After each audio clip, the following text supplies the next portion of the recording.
do my best to make sure that the person that's on deck knows they're on deck, so you can have as little downtime as possible. Like I said, like 3-minute presentations. We're going to start with Jordan and Paul up here. I bet you'll never guess. And yeah, so take it away, Jordan. Alright, so yeah, I've done some new things since the last time. First chapter that most of you have seen for the Avogadro's number time. Yeah, it's a word now. I like that word. Oops. You didn't get very far to the front. This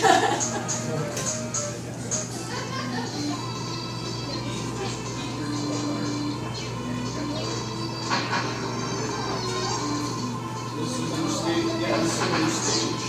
And yeah, there are a few minor bugs that I'll fix once I'm ready to start working on it again. I'm taking a 3-week break because I'm practicing for a fighting game tournament and I need the practice.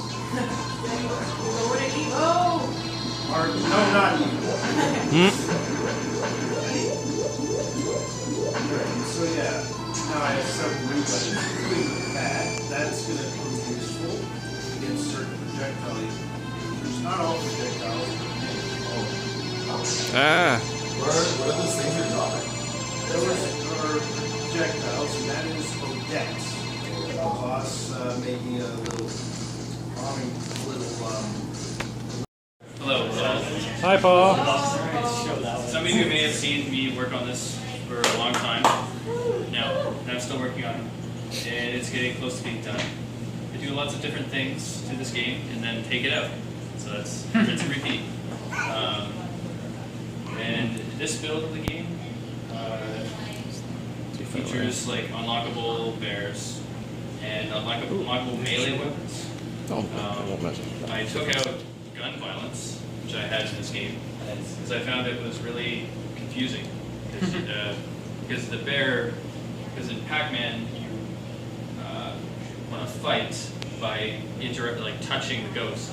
But having I had like a sort of a super crate box thing going where you can pick up a shotgun, and I just found it really confusing, like that the user couldn't shoot the gun. So he's a melee fighting guy. There's no sound, as you may have heard. And basically, yeah, I turned on a lot of enemies.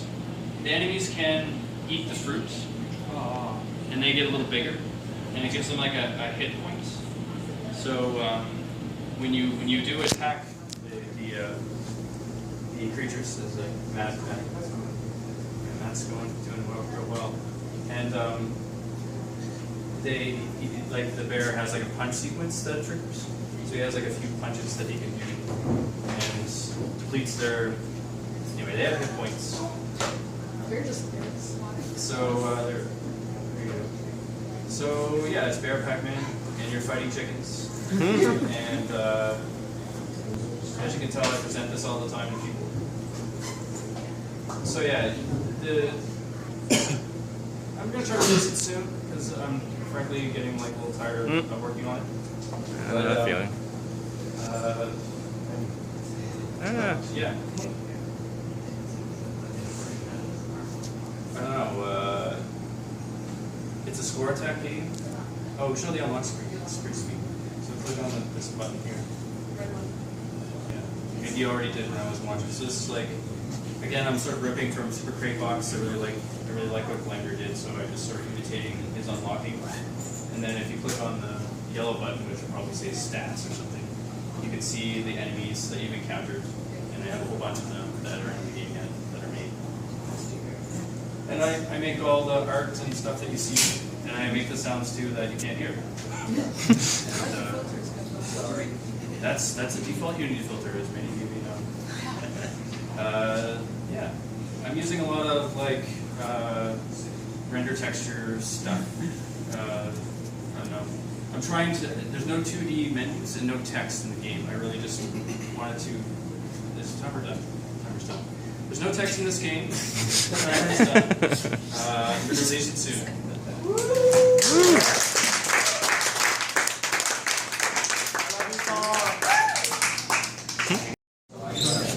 Patrick, you're going to show right after this? Cool. Do you need 3 minutes?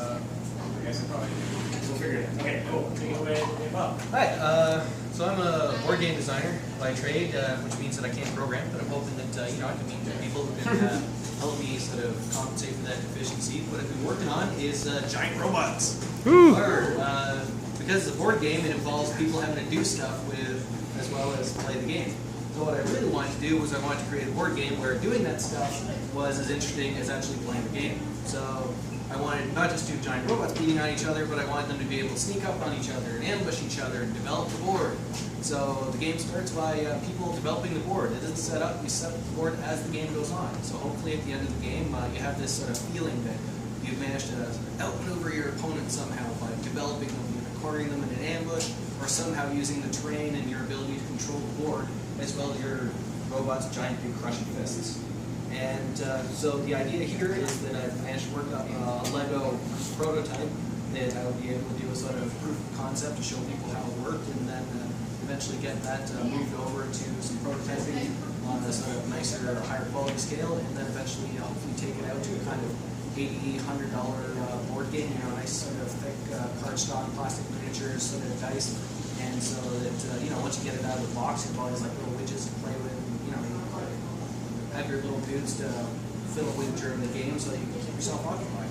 And the general hope is that if it catches on well enough, that maybe people will develop a kind of competitive thing around it. Maybe people will feel good about being able to win this game. That's the 411. I think somebody else mentioned feature they liked when I wrote them on it was that part of the game is that your relative position counts. So it's not just charging the other guy, you kind of have to sneak up on him as bits of your robot fall off and get damaged and expose more vital parts of your robot. So you have to say, like, your arm falls off, well, suddenly your chest explodes. You kind of want to, like, lead with the other arm that's still there. I'm trying to get that sort of story going where, it's not just like charge in and sort of mash buttons, because I'm unfortunately terrible at that sort of game. So I want to build a game where I didn't have to rely on lack of twitchiness. Cool. Sold? Everybody get a black copy? It Awesome. is potential. Thank you. Yeah, I think that sounds cool.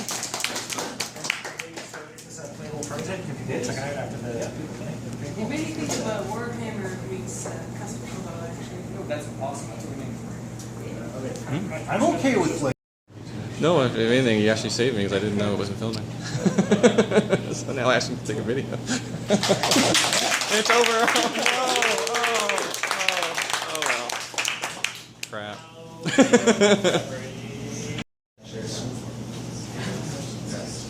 So for my thing, everyone's gonna have to find a partner. Ooh.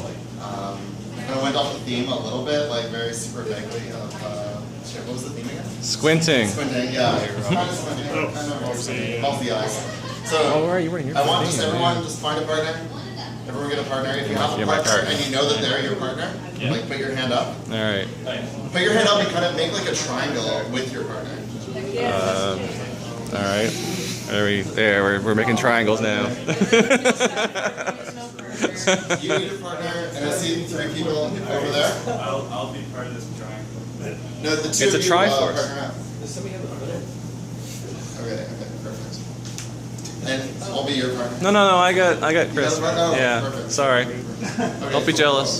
So, I guess so. All right. everyone knows who the partner is. That guy stopped doing the triangle. Okay, now. Yeah. Just This is like, something. yeah, you I just want to make sure everyone. Alright. So this is just like, it's just 20 lines of code with like, a little bit of extra white space, generously. It's just a really simple shader, but this is like sort of based off of old optical illusions that I remember like tripping myself out to on YouTube, way back in the day. So the idea is, I'm just gonna full screen this, and just look in the center of this image. Yikes. Focus right upon that center, All right. and collectively, we're all going to help. I'd love all of you to help. We're just gonna count to 30 fairly slowly. Just follow my lead. Keep looking at the center, and just like sort of zen out upon that center zone. So 1, 2, 3, 4, 5, 6, 7, 8, 9, 10, 11, 12, 13, 14. We're not a cult, I swear. 15, 16, 17, 18, 19, 20, 21, 22, 23. You're not counting. 24, 25, 26, 27, 28, 29, 30. Now look at your partner's face. Hi. I don't think it worked on me. I think I might be too far back. I was actually seeing more like from a distance. Yeah. And I was looking back and forth at this camera. Maybe we're supposed to be like a pattern on your face, like a burn-in pattern. It kind of, yeah, sort of like there were some Oh, you did see something? yeah. That's a nice change. Did you guys see anything? It's yeah, you kind of see like it's kind of like you see like the pattern, but it's superimposed on. Yeah. It's weird. It's weird. I wasn't watching enough to get it to work, I guess. So, just quick question: whose partner looked like they turned into like a sort of demon for a second there? What? Like trippy visual face. I always look like that. Anyone, could you put up your hand if you saw like just a little? Saw a demon? Your partner's face looked really trippy for a second. I didn't. It didn't work on me. Some strange stretching. Anyone at all? Just a little bit. Yeah. It's like a lab. Yeah. Okay. It reminded me of like salvia light. Yeah. It's very psychedelic face for a second. So wait, could everyone just put up their hand if they saw like a sort of trippy psychedelic face? Yeah. Okay. Just kind of getting a general vibe for it. Because I find some people get affected by this more than others. And definitely the closer to the screen you are, the more that like it helps, the more it encompasses your vision. But that's good to know. Awesome. I get like a good sort of survey of distance. But yeah, thank you so much.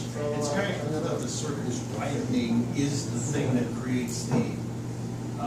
I'm not sure if that's actually a shape name, but the sort of octagon circle it's like a shrinking is the direct result of the circles around it that growing.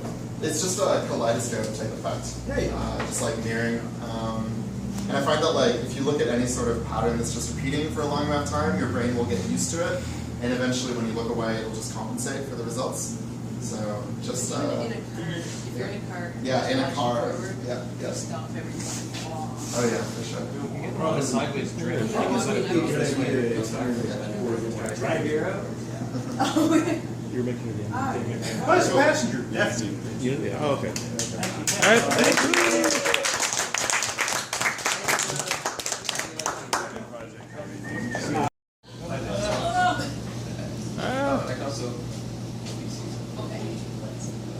Oh no.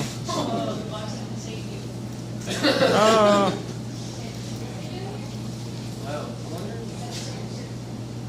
The platforms aren't perfect, they move you around a little bit. I think they may just be moving too fast.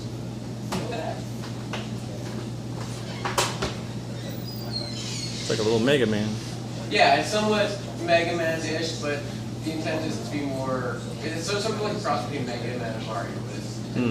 Play more like Mario. Mega Man always does a blaster, and I don't intend to give him a blaster except as like a power up.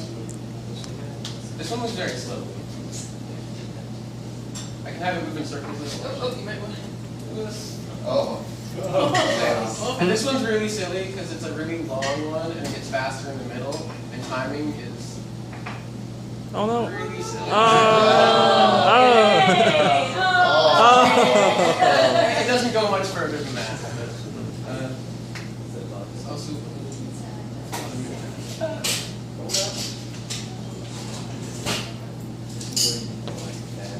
Don't think about it in your mind. I should look at this instead of trying to look at that. His animation. That's alright, you can go ahead. Animation controller, so Okay. when you press the button to go, he starts to animate, but as soon as you press anything else, it sort of dies. I need to give him a proper animation controller, but I also need like a ladder climbing animation, and there's one other animation I think I can make too.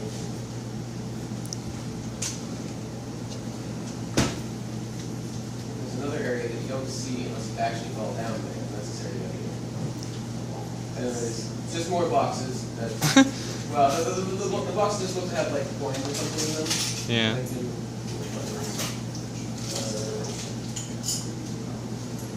those boxes, they break each other. Top of this guy. Oh, mnemonic tubes. 30 seconds left. This is really slow platform. Is that one on the left just a fake out, or no? Sorry. Sorry, the one that you were riding. They just wait to be. Oh, we're gonna miss it again. Oh. And it doesn't go much further than that. You just there's another thing you have to jump over, and then there's another box like this that's sitting up there. But that's time done.